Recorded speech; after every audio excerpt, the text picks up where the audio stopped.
Google அட்வர்டைஸ்மெண்ட்ஸில் targeting பண்ணுறதை AI எப்படி improve பண்ணும்?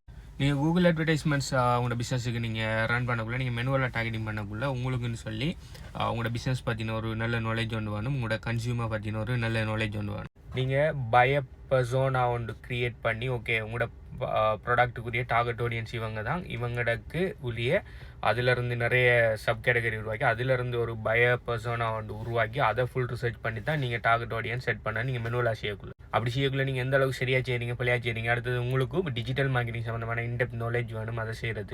ஆனால் ஏஐ டூல்ஸில் வச்சு, ஓகே ஏஐ அட்வர்டைஸ்மெண்ட் டூல்ஸில் வச்சு நீங்கள் இது செய்யக்குள்ள நீங்கள் உங்களோட வெப்சைட் அட்ரஸை கொடுத்தாலே அது ஃபுல்லாக உங்களோட வெப்சைட் அனலைஸ் பண்ணி உங்களோட பிஸ்னஸ் அனலைஸ் பண்ணி நீங்கள் அதுக்குரிய சில ப்ரம்ஸுகளை கொடுத்தா, உங்களோட பிஸ்னஸ் என்னங்கிற ஃபுல் ப்ரம்ஸுகளை கொடுத்தா அது என்ன பண்ணணும்னா அதே எல்லாத்தையும் அனலைஸ் பண்ணி அதே இந்த பய பர்சோனா எல்லாத்தையுமே ஃபுல்லாக க்ரியேட் பண்ணி பெஸ்ட்டான அக்யூரேட்டான டார்கெட் ஆடியன்ஸை அதே உங்களுக்கு செட் பண்ணி தரும். அதை நீங்கள் பார்த்து அதைப்படியே நீங்கள் எட் ரன் பண்ணலாம். அப்படி இல்லாட்டி நீங்கள் தேவைன்னு சொன்னால் அதில் மாடிஃபிகேஷன் செய்யலாம். ஆனால் என்னை பொறுத்த வரைக்கும் என் எக்ஸ்பீரியன்ஸுக்கு மெனுவலாக டார்கெட் செட் பண்ணுறதுக்கு உங்களுக்கு பயங்கரமான டிஜிட்டல் மார்க்கெட்டிங் நாலேஜ் தேவை. நீங்கள் டிஜிட்டல் மார்க்கெட்டிங்கில் நீங்கள் ஒரு மார்க்கெட்டிங் ஏஜென்சி வந்து அவுட் சோர்ஸ் பண்ணி செய்கிறீங்கன்னா பிரச்சனை. ஆனால் நீங்கள் தனியாக உங்களோட ப்ராடக்ட் அண்ட் சர்வீஸுக்கு மார்க்கெட்டிங் சம்மந்தமான நாலேஜ் இல்லாமல் டார்கெட்டிங் செட் பண்ணக்குள்ள கவனமாக இருக்கணும். ஏன்டா நீங்கள் நிறைய பிளவுறதுக்கு சான்ஸ் இருக்குது. நீங்கள் தேவையில்லாமல் உங்களோட அட்வர்டைஸ்மெண்ட்ஸை பிள்ளையான இடத்துல ஸ்பெண்ட் பண்ணுறதுக்கு சான்ஸ் இருக்குது.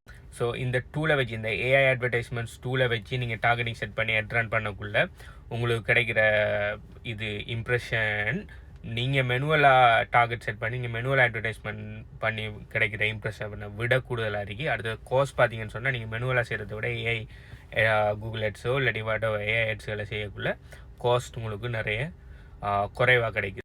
நீங்கள் ஒரு பிஸ்னஸ் ஒன்று வச்சுருக்கீங்க, உங்களோட பிஸ்னஸுக்கு ஏஐ அட்வர்டைஸ்மெண்ட்ஸுகள் செய்யணுன்னு எதிர்பார்க்கீங்க. அப்படி இல்லைன்னு சொன்னால் நீங்கள் இந்த ஏஐ ஹெட்ஸை வச்சு ஒரு ஏஐ மார்க்கெட்டிங் ஏஜென்சி ஒன்று ரன் பண்ண சொல்லி ஆசைப்படுவீங்கன்னு சொன்னால் நீங்கள் இந்த டூலை பாவிக்கலாம். இந்த டூலில் பார்த்தீங்கன்னு சொன்னால் பரவலாக ஒரே சமயத்தில் மல்டிபிள் பிளாட்ஃபார்ம்ஸில் ஹெட்டை ரன் பண்ணி எந்த ஹெட் நல்லா பெர்ஃபார்ம் ஆகுதோ அதுக்கேற்ற மாதிரி அந்த ஹெட்டை ஆப்டிமைஸ் பண்ணுற ஃபீச்சர்ஸோட இந்த டூல் இருக்குது. இந்த டூலோட டீட்டெயில்ஸ் வேணும்னு சொன்னால் ஏஐ ஹெட்ஸ்ன்னு சொல்லி கீழே கமெண்ட் பண்ணுங்கள். பை.